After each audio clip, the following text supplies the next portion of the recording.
SNTV Online. Huu ni wakati wetu. Wakulima wa mwani wa mkoa Kusini Unguja wametakiwa kuvitunza na kuvitumia ipasavyo vifaa walivyokabidhiwa ili kuongeza uzalishaji wa zao hilo muhimu kwa uchumi wa buluu. Akizungumza wakati wa kukabidhi vifaa hivyo katika kijiji cha Paje, naibu katibu mkuu wa Wizara ya Uchumi wa Buluu na Uvuvi Zanzibar, Zahoro Kasim Mohamed, amesema serikali imejipanga kuwawezesha wakulima kwa vitendo ili kuinua kipato chao na kuchochea maendeleo ya sekta hiyo.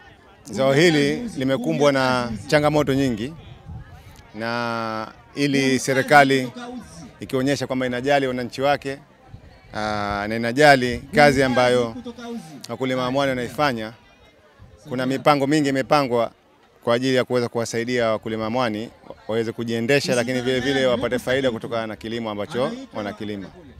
Miongoni mwa tatizo kubwa ambalo lipo ni bei ya mwani, kwamba kutokana na kazi ambayo wanaifanya ukilinganisha uzito ile kazi yenyewe, lakini na kipato ambacho kinapatikana kutokana na kazi ile kimeonekana bado ni kidogo sana.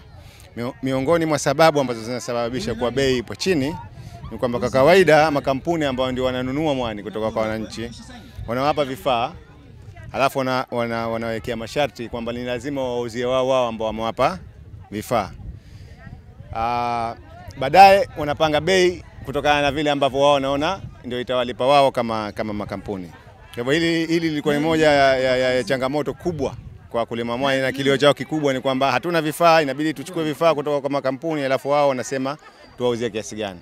Kwa hivyo zoezi kama la leo hili linasaidia kuwapa uwezo wakulima wa mwani kuweza kuuza mwani wao kwa yule ambaye atakuja na bei nzuri zaidi kuliko mwingine, kwa sababu hawalazimiki kumuuzia mtu wa aina fulani au kampuni ya aina fulani. Baadhi ya wakulima hao wamesema vifaa hivyo vitawasaidia kwa kiasi kikubwa kuimarisha shughuli zao za uzalishaji na kuongeza kipato chao. Wameipongeza serikali kwa kuona umuhimu wa kuwawezesha moja kwa moja na kuahidi kuhifadhi na kuvitumia kwa malengo yaliyokusudiwa.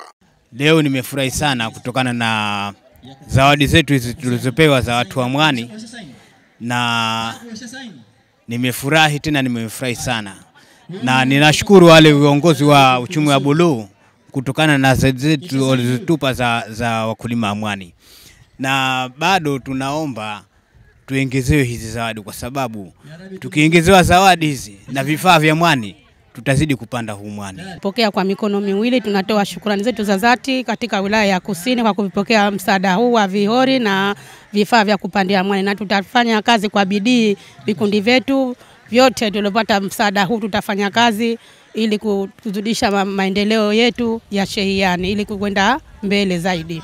Hatua hii ni sehemu ya mkakati wa serikali kuimarisha kilimo cha mwani na kuongeza mchango wake katika pato la taifa kupitia uchumi wa buluu. Subscribe, bonyeza alama ya kengele kupata habari nyingine kama hizi. Pia usisahau kulike na kushare. SNTV Online. Huu ni wakati wetu.